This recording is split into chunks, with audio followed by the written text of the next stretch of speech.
everyone, welcome. My name is Lynn, and today I thought I would do something a little bit different and craft with some of the new digital stamps that are available from TLC Designs.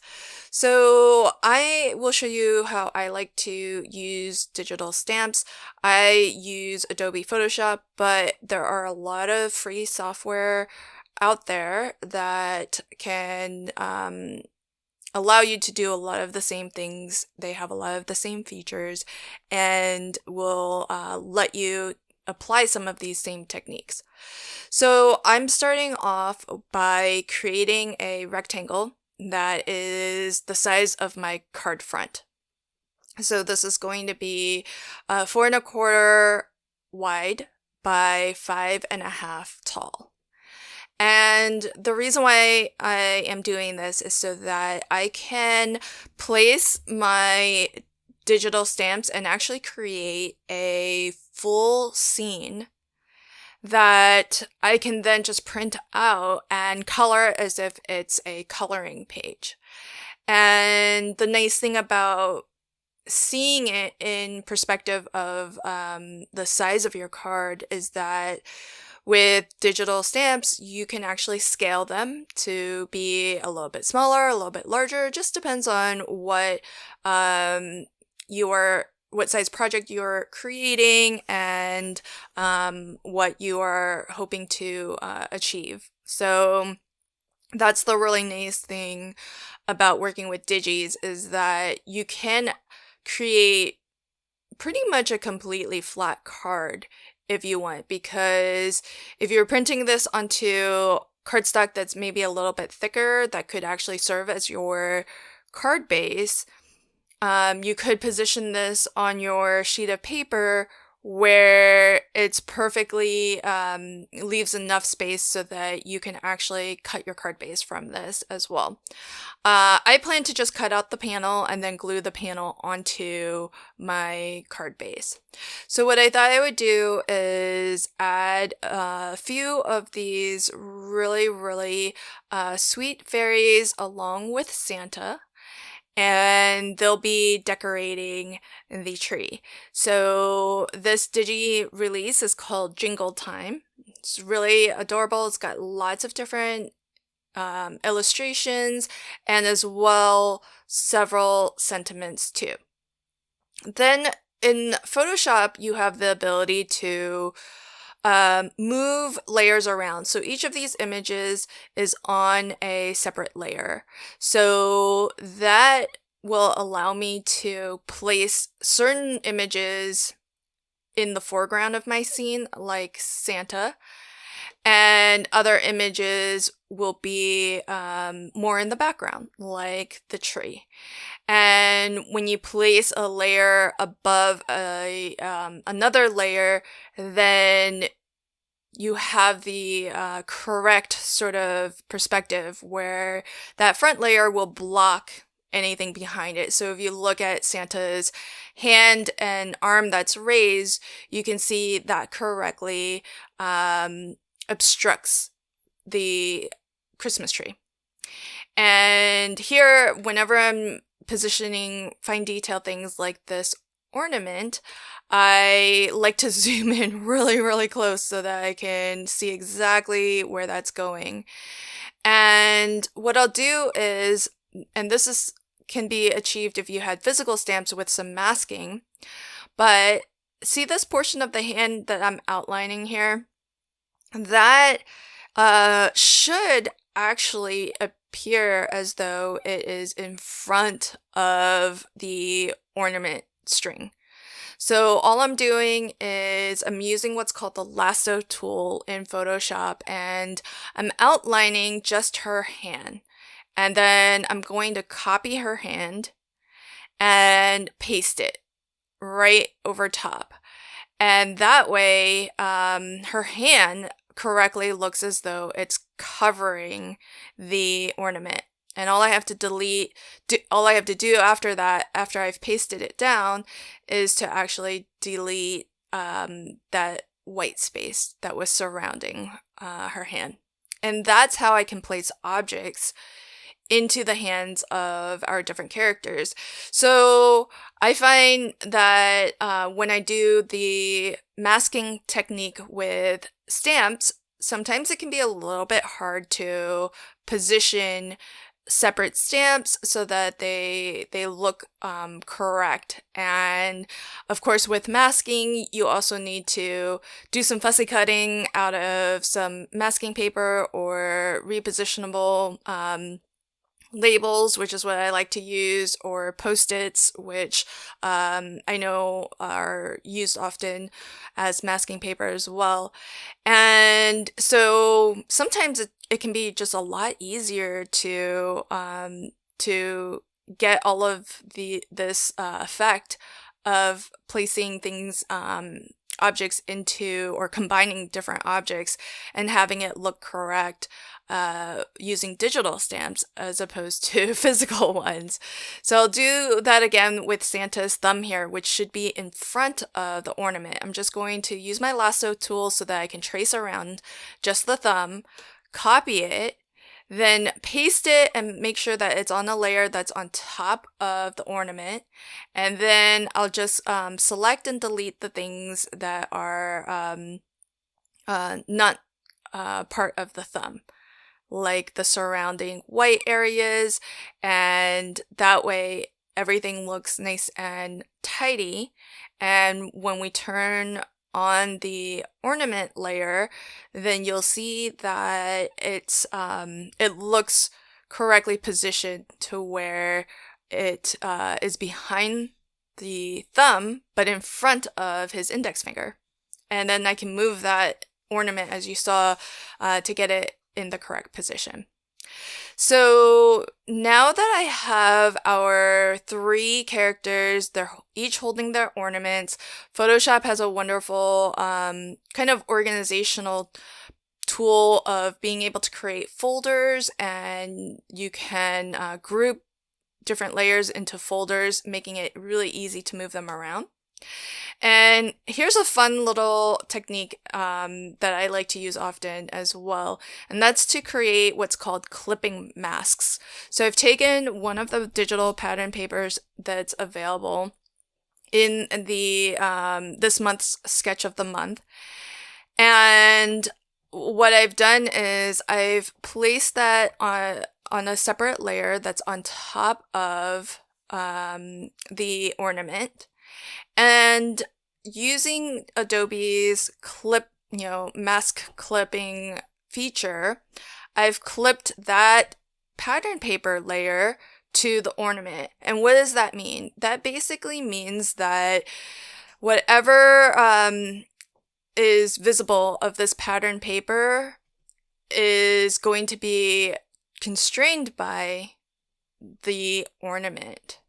So that's a fun way to get a nice little pattern onto our ornament. And so everything that's outside of the ornament just gets clipped and hidden. So that's why it's called a clipping mask. Here's another, this is a gorgeous plaid paper, another digital paper from the sketch of the month, the easy sketch of the month. And I thought this would make for a pretty neat carpet. And so I'm just going to layer this towards the bottom half of my card, and you can see how it's useful to actually have our that red frame or red outline, so I can actually see where my card begins and ends. And I did that same clipping trick so that I can actually see, it cleans off the edges so that I can actually see exactly what's going to get printed as my as part of my card panel. And then I'm going to add I'm going to add a line right here where the pattern paper ends and sort of the wall begins, almost as if it was maybe a little floorboard down there. And just to give this a little bit of I'm not aiming for super realistic, but I'm doing a little bit of perspective work here where I'm altering the pattern paper so that you can see the corners of that paper where I'm pulling the front corners and making them wider towards the front or the bottom of the card. And that gives the appearance of some perspective, as if it's things that are larger will appear as though they're closer to us, and things that are for smaller will appear as though they are further away. And so by altering the pattern paper like that, it gives a little bit more perspective so that this looks a little bit more like a 3D scene as opposed to just a flat scene. And again, that's something that you can't do with physical paper. You can't alter it like that. And so there are some huge advantages to working with digitals. So I thought that I would maybe leave some quick coloring in so that you can just get a sense for how I like to color with my alcohol markers. So I generally like to start with my darkest color wherever I think my shadows will be, and I don't worry too much about being super realistic about shadows and highlights. I basically always color everything the same, where I start dark on the leftmost and rightmost edge and work my way towards the center where it's the lightest color. And I try to work with 3 different shades of the same color, so a dark, a medium, and a light. And as I color, I like to overlap and color in so that the lighter markers pull out and kind of spread out that darker color a little bit more smoothly, so that you get a nice transition between the colors, and as you can minimize sort of harsh lines that way. So that's a bit about how I like to color with my alcohol markers. The other thing I would recommend is to work in small sections. So as you saw with the Christmas tree, I just worked on each layer from the bottom going all the way up, and I just take my time with each section. That way you have time to blend out those colors before your alcohol marker dries. And alcohol markers, as the name would suggest, does have alcohol in it, so it does dry fairly quickly as that alcohol evaporates. For the white portions of the Santa hat and the coat and the gloves, what I'm doing is, even though this is white, it's meant to appear white, I am using some grays.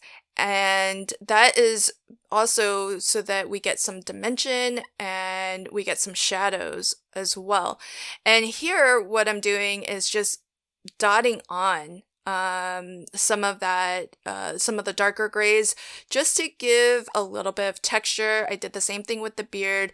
I did mini sort of little lines just to make it appear as if there are sort of shadows of strands of hair or a little bit of curly hair. Now here, between Santa's feet, there was one area of just white, and that should have been our pattern paper, because you should be able to see through to the carpet. But I didn't catch that before printing, so I just colored it in with some gray. And I think because the scene has so many other beautiful things to look at, I don't think that mistake is going to be super prominent. So I just colored it in as best I could so that it just sort of fades into the background as it should. And with the fairies, I'm going to I do use a combination of different alcohol markers because I don't have a full set of any particular brand. So you'll see me, this marker barrel that I've been using for the skin tones is a tri-blend brush marker from Spectrum Noir. The nice thing about these is that you get 3 colors on one barrel. And in theory, the 3 colors should blend really well together. I have found in practice that's not always the case. Some blend really, really well, and some it feels like it may be a little bit harder to achieve a smooth blend. Then I also have ADHESIVES alcohol brush markers, which I have the most colors in, so you'll probably see a lot of those more frequently. And I have a small set and slowly growing collection of Copic markers as well, which I'm sure you've maybe heard of. They can be a little bit more on the expensive end, but well worth it if you do a lot of coloring. And as a final touch, I'm adding some Wink of Stella just to give that nice sparkly finish to our fairies, and in particular to the wing areas. Now all I have to do is just trim down my card panel and attach this to the front of my card. I decided that instead of having this panel go fully cover my 4 1/4 by 5 1/2 card base, I'm going to, or I did already trim off 1/4 of an inch along the bottom and along one of the sides so that I have a little bit of a white border of the card base still showing. And I like that little bit of a border showing. It helps to frame the scene a little bit. My last touch now will be a little bit of pastel. These are pan pastels, and I'm mixing I don't have a lot of colors in my pan pastels, so I'm mixing green with red to get a little bit of a brownish color, a tannish color. I've mixed it with a lot of white so that it's very, very subtle. And as I mentioned before, I wanted a nice frame around my scene, and so I've cut a panel of black cardstock to 4 1/4 by 5 1/2, and that has a lovely effect of just really framing our scene here. But otherwise, this is a really flat card, an easy mailer, lots of fun to just print out your whole scene and then just color it like a coloring page. I hope that you enjoyed this video, and if you did, please consider liking, commenting, and sharing. And until next time, happy crafting and have a fantastic day. Bye!